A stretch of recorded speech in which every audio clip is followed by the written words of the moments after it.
Good morning students. जो हम लोगों की फर्स्ट क्लास हुई थी एसएसटी की, जिसमें हम लोगों ने चैप्टर 1 हिस्ट्री का चैप्टर 1 जो था वो देखा था, द मेडिवल इंडियन हिस्ट्री, मध्यकालीन भारत का इतिहास। यही चैप्टर चल रहा था। इसमें हम लोगों ने ये देखा कि मध्यकालीन इतिहास में जो भी राजा राज्य किए, उन्होंने किस तरह का डेवलपमेंट भारत में किया। तो अब आइए उसके आगे रीड करते हैं और समझने की कोशिश करते हैं। रीड करना था, historical records exist in a variety of language which have change considerably over the years. कह रहा है कि जो ऐतिहासिक लेख है या जो भी इतिहास से मिलते जुलते रिकॉर्ड हैं, वो काफ़ी सारे लैंग्वेज में हैं, कई सारे भाषाओं में हैं वो।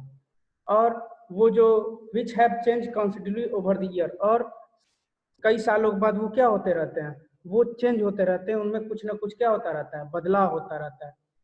जैसे medieval Persian for example is different for modern Persian. कह ये रहा है कि जब मध्यकाल में जो पेरिस के लोग रहते थे, वो आधुनिक काल के जो पेरिस के लोग हैं उनसे काफी क्या है, अलग है। The difference is not with regard to grammar and vocabulary. ये डिफरेंस जो है वो सिर्फ और सिर्फ एक ग्रामर यानी व्याकरण या वोकैब लैंग्वेज के आधार पर नहीं है, वोकैब के आधार पर नहीं है। The meaning of words also change over the time. जो भी मीनिंग है, जो भी उसका शाब्दिक अर्थ है, वो भी समय समय पे क्या होता रहता है, उसमें भी परिवर्तन होता रहता है। Take the term Hindustan for example. Example के लिए, उदाहरण के लिए इसमें दिया है Hindustan. Today we understand it is an India the modern nation of state. अभी इस समय जो हम लोग बोलते हैं बोलचाल की भाषा में, हम लोग इंडिया वर्ड का यूज करते हैं, लेकिन जो पहले के राजा महाराजा होते थे वो हिंदुस्तान वर्ड का यूज किया करते थे। When the term was used in the 13th century by Minhaj Siraj, a chronicler who wrote in Persian, he meant the areas of Punjab, Haryana and the lands between the Ganga and Yamuna. उसने एक था 13वीं शताब्दी में एक Persian था, Paris का writer था जिसका नाम था मिनहाज सिराज। उसने भारत को यानी हिंदुस्तान को कैसे दिखाया था या कैसे बताया था, उसने बताया था the area of Punjab Haryana, जो हरियाणा और पंजाब का एरिया है, और गंगा और यमुना के बीच में जो गंगा और यमुना के बीच की जो भूमि है, तो इसी पे उसने क्या किया था, हिंदुस्तान को डिफाइन करता था। He used the term in a political sense for lands that were a part of dominance of the Delhi सल्तनत। वो ये वर्ड क्यों यूज करता था कि area of Punjab and Haryana, lands between Ganga and Yamuna, क्योंकि दिल्ली सल्तनत के अधीन जो भी उस समय प्रांत आते थे, राज्य आते थे, या जो भी दिल्ली सल्तनत के अधीन जो भी जगहें आती थी, तो उस जगहों को डिफाइन करने के लिए उसने एरियाज ऑफ पंजाब और हरियाणा के बीच की जगह, और गंगा और यमुना के बीच का वो लैंड, भूमि, उस समय दिल्ली सल्तनत को के अंडर में आता था।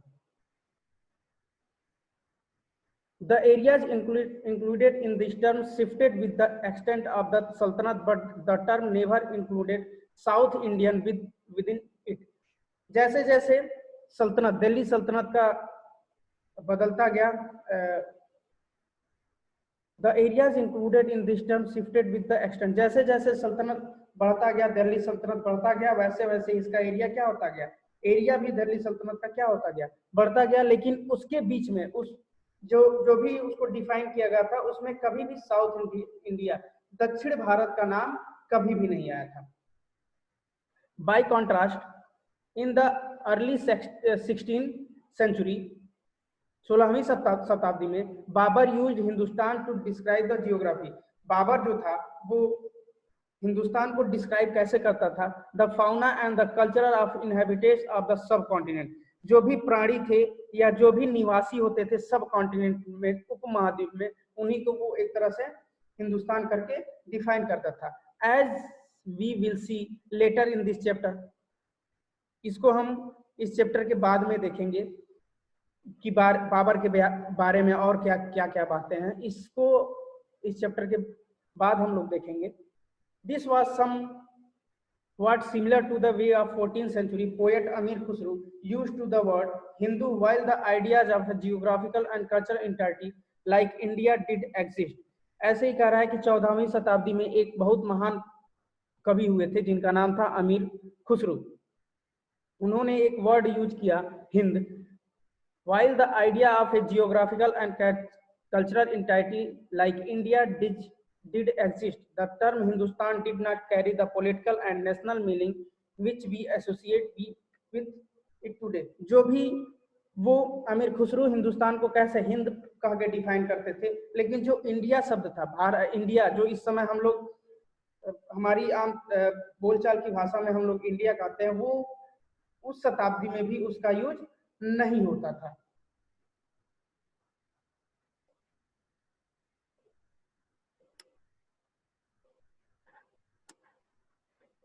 तो अब देखिए सोर्सेज ऑफ इंफॉर्मेशन। इंफॉर्मेशन का स्रोत कहाँ क्या था, कहाँ से इतिहासकारों को इंफॉर्मेशन सूचनाएं मिली इतिहास के बारे में।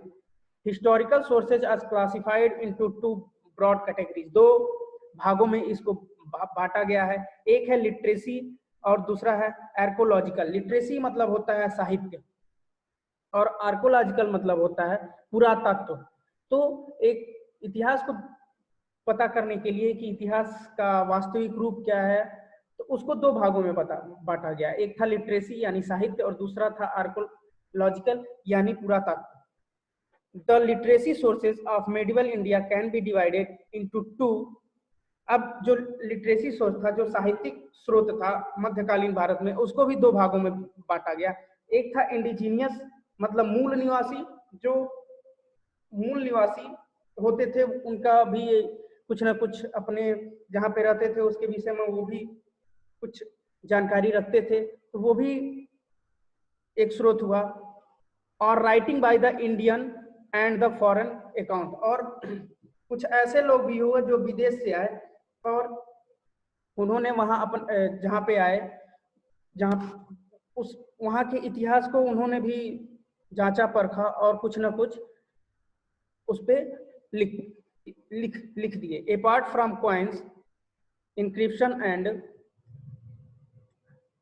आर्किटेक्चर मनुस्क्रिप्ट कह रहा है। ए पार्ट ऑफ कॉइन मतलब जो भी उस समय सिक्के चलते थे, इंक्रिप्शन अभिलेख मतलब, एंड आर्किटेक्चर मनुस्क्रिप्ट जो भी वास्तुकला के विषय में या सिक्के जो चलते थे या जो भी उस समय अभिलेख होते थे, manuscript were a very important. तो उन सब का मनुस्क्रिप्ट मतलब होता है, मनुस्क्रिप्ट की हिंदी होती है पांडुलिपि। पांडुलिपि मतलब होता है जो हस्तलिखित ग्रंथ होता है, हाथों से मतलब हैंड रिटेन जो ग्रंथ होता है उसी को कहते हैं मनुस्क्रिप्ट। तो जो भी कैसा सिक्कों का परिचालन होता था, उन लोगों की वास्तुकला क्या था, इसका भी अभिलेख मिलता है। Were a very important source of information for this period. तो मनुस्क्रिप्ट जो था, हस्तलिपि जो ग्रंथ था, वो एक बहुत मुख्य स्रोत हुआ इंफॉर्मेशन सूचना प्राप्त करने का इस काल का, which stretches from 700 AD to 1750 AD। जिस 700वीं शताब्दी से लेकर 1750 तक की शताब्दी के बारे में जानने के लिए एक बहुत बड़ा स्रोत क्या हुआ, यही हस्तलिपि ग्रंथ। But one problem of the manuscript was that since they were copied by hand. लेकिन एक जो इसमें हस्तलिखित ग्रंथ में एक दिक्कत ये होती थी, क्योंकि ये हैंड रिटन होता था और जब भी इसको कॉपी किया जाता था, जब भी इसको दूसरे इतिहासकार कॉपी करते थे तो वो भी हैंड रिटन ही करते थे, और इस वजह से changes in the word and sentence were brought in the series by who copied this manuscript. इस वजह से जो भी इतिहासकार इसको कॉपी करके लिखते थे तो वो कहीं ना कहीं कोई ना कोई वर्ड रहता था या कोई सेंटेंस रहता था, उसमें कुछ ना कुछ क्या कर देते थे, अपने हिसाब से बदलाव कर देते थे। दस the new words sentences change the meaning of the original manuscript. इस वजह से अगर कुछ भी परिवर्तन होता था तो वो जो पुरानी मनुस्क्रिप्ट थी, जो मतलब वास्तविक जो हस्तलिखित ग्रंथ थी, उससे और जो इतिहासकार अपना बनाते थे उसमें काफी अंतर हो जाता था। This is different definitely a problem when we study a manuscript from the historical point of view. इस वजह से एक ये बहुत बड़ी समस्या रहती है कि अगर हम मनुस्क्रिप्ट जो हस्तलिखित ग्रंथ है उसको पढ़ते हैं तो उसमें कुछ ना कुछ जो हिस्ट्री के बारे में बताया गया है वो जो और उसमें और इस समय जो भी हिस्ट्री के साक्ष्य मिलते हैं उसमें कहीं ना कहीं क्या होता है, अंतर जरूर मिलता है, क्योंकि ये सब हैंड रिटन में होता था। तो आज के लिए इतना ही। आप लोग इसको रीड करिएगा, समझने की कोशिश करिएगा, फिर इसके आगे का नेक्स्ट वीडियो में। Thank you.